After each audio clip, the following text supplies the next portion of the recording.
Ethereum is going to go up to $35,000. That's a 10x in price from its current level. At least that is according to a new report from Standard Chartered Bank. They are obviously very, very bullish on Ethereum. They also see Bitcoin going up to like $200,000, but they're more bullish on Ethereum, which is very interesting. We see institutions starting to take a big notice of Ethereum. Also today, some quick updates on the scaling situation for Ethereum. My name's Lark. Every day I make videos talking about cryptocurrency investing, so if that's a topic you'd like to learn some more about, make sure you subscribe to Lark Davis channel. Gently tap on that thumbs up button just for the YouTube algorithm and click on the notification bell so that you know when I put out a new video. So let's go ahead and take just a quick look at the charts here to get started off with today. We can see ever since Ethereum had that just massive sell-off when the whole market sold off. Ethereum also, of course, suffered pretty dramatically from that cascading leverage and liquidations that we have in the market causes these mega dumps that we see from time to time in the market. Ethereum also went down pretty dramatically on the day from $4,000 all the way down to $3,000, a $1,000 daily candle basically. Now, what I like to see here actually is that the last few daily candles for Ethereum have closed above that key area of resistance that we had here at $3,330. You can see it was major resistance here and here and here and here. When we finally broke above that, that was a major breakout for Ethereum. It obviously did reach its breakout targets. The market then tanked, but I think it's encouraging that we are currently seeing Ethereum closing above that area of previous resistance, flipping it now into an area of price support. So that's a very positive thing for Ethereum moving forward. By the way, if you want to buy some Ethereum, buy some Bitcoin, or a great range of other top altcoins like Cardano or Polkadot, you need to get yourself an account over on Binance. It is the best cryptocurrency exchange with the biggest volume in the world. Use the link down below to start your account, and you can get 10% off of your trading fees and up to $700 in trading bonuses. So go ahead and check that out.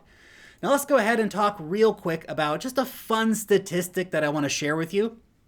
And that is how much Ethereum has been burnt so far. So EIP 1559, the basically perpetual Ethereum buyback mechanism that takes Ethereum and burns it, has burnt now 263,000 Ethereum, gone forever. We've almost hit $1 billion worth of burnt Ethereum. That's some pretty crazy stuff, because you have to realize the impact of what this will mean over like the next decade for the price of Ethereum. That's a lot of burnt Ethereum. We start to talk about reaching massive deflation. And I broke the numbers down for you more in another video, but there's the potential that we're going to see Ethereum's total supply peak around 120 million Ethereum, and then slowly come down from there. By the end of the decade, we could see Ethereum back down to around a supply of 100 million. So we could see 20 million Ethereum burnt by the end of the decade.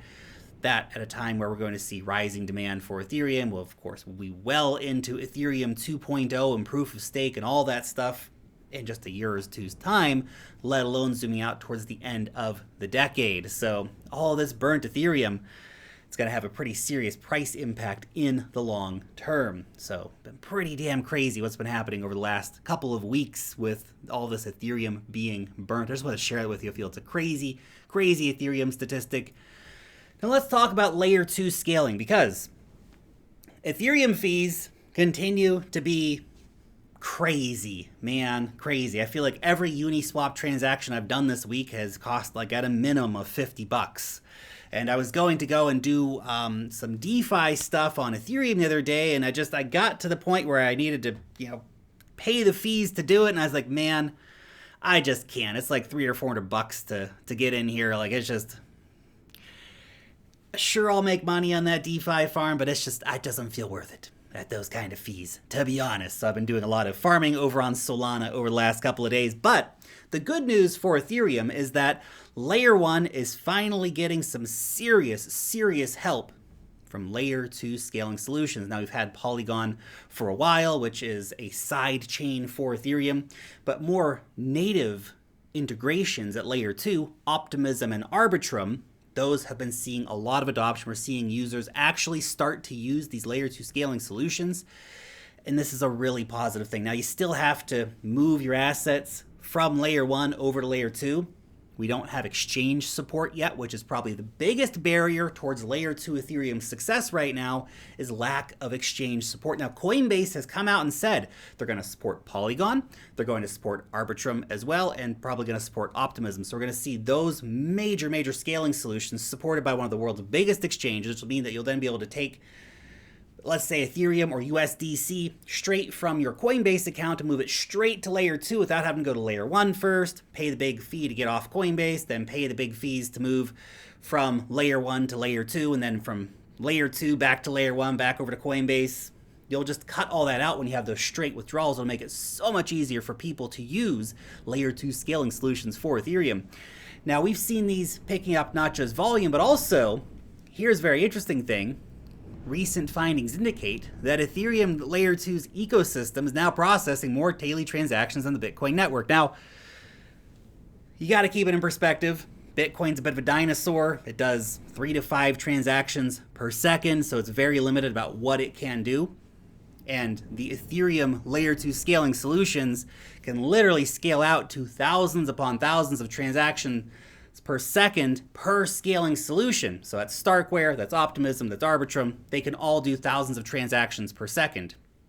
But the thing is, we're starting to see adoption picking up more and more.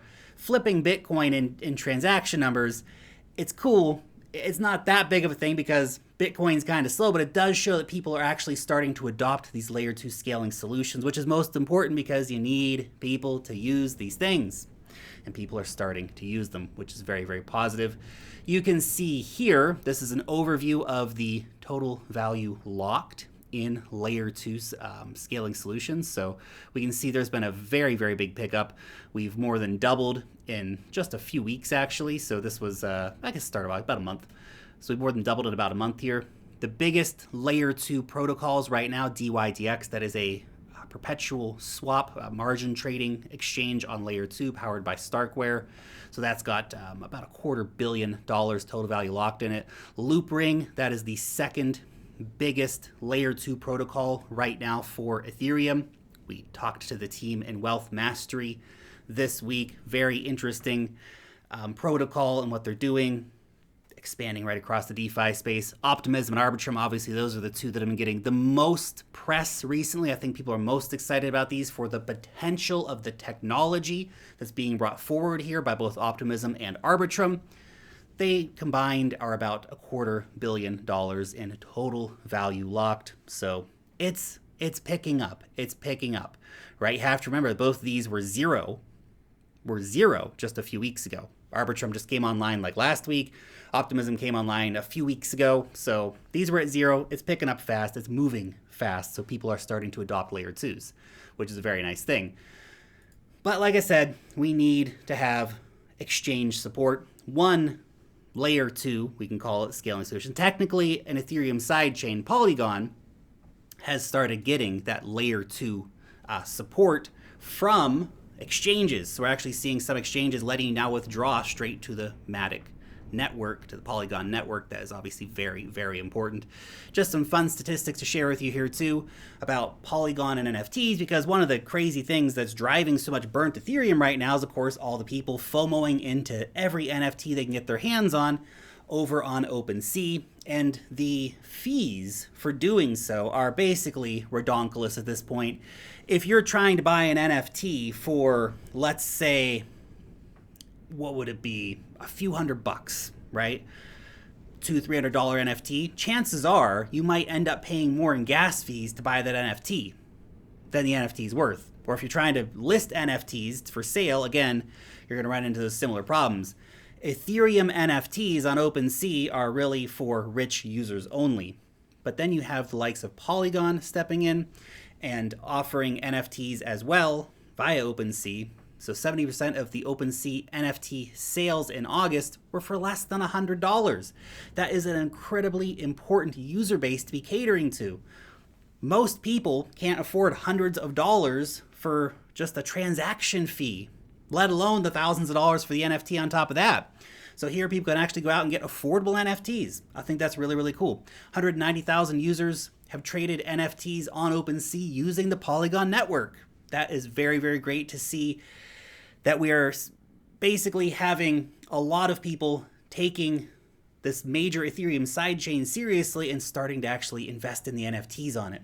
Obviously, Ethereum's main chain continues to have the highest value NFTs, but it's picking up. Layer 2 is picking up a lot of steam. Polygon's done great. The other Layer 2s are upcoming as well. So let's get into the price hopium. Standard Chartered Bank, more bullish on Ethereum than on Bitcoin. They say it's gonna go up to $35,000. It's good. I like it. 10x from here. Not bad, man. Not bad. Now, a $35,000 Ethereum, that is a pretty damn big market cap, because you have to keep in mind, right now we see the market cap of Ethereum at $400 billion. So a 10x from here would be a $4 billion market cap. That would be worth about twice as much as Microsoft, almost twice as much as Apple as well. So pretty damn big market cap. It would be, if it were a company, it would be then at that price, the highest value company in the world. See, the trick with valuing cryptocurrencies is that it doesn't fit into a lot of our standard models in terms of what a company you would value that at. Crypto assets, people have underestimated how bullish this entire industry is and tend to make estimates on the prices that are actually not bullish enough.